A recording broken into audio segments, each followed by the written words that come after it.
When people talk about West African literature, they mostly focus on Nigeria just because it's such a huge country with such a large population. So today I wanted to focus on another West African country and three of my favorite novels from there, both from the native population as well as from the diaspora. And this isn't a cultural comparison. I'm not going to compare the jollof rice of Ghana and Nigeria. I know that's a big debate.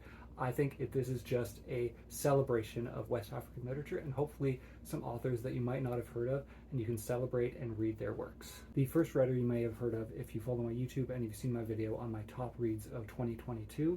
He is primarily a poet and he only wrote 2 novels, but this is his first and an incredible one. It is Kofi Awonor and This Earth, My Brother.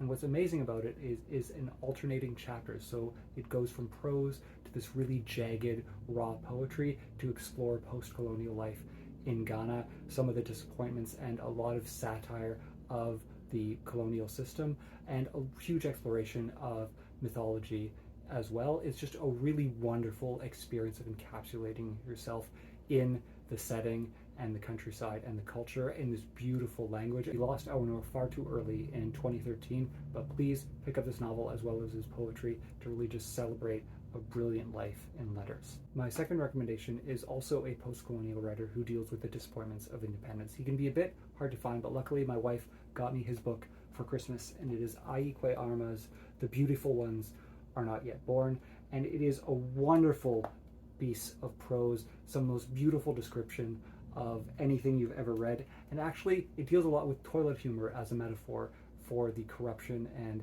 disappointment of independence, but some of those beautiful descriptions of the worst things imaginable. It's a really wonderful book that deals with a lot of concerning issues, but is just so delightfully told and has a lot of dark humor. I absolutely love his book, and I have to pick up more of his work. Just really beautiful, beautiful prose. Some of the best prose you will ever read from this. And for more modern writers, of course, I have to recommend Yaa Gyasi's Homegoing, one of the greatest debut novels, I think, ever. Just the way that she interweaves generations and love and homecoming and history of slavery in Ghana and America and just all of these family stories together.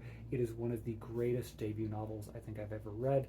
I absolutely love it. If you haven't picked it up, please do. I'm not as much of a fan of her second novel, Transcendent Kingdom, but this is just always going to be at the top of my list if I'm recommending novels, because it is just fitted together so perfectly, and it's stunning that this was her first novel. So there you have it, 3 novel recommendations from Ghana. Please add more in the comments, as well as any other West African literature that you want to recommend, English, French, other languages, because we should celebrate all literature. So keep reading, and I will talk to you soon.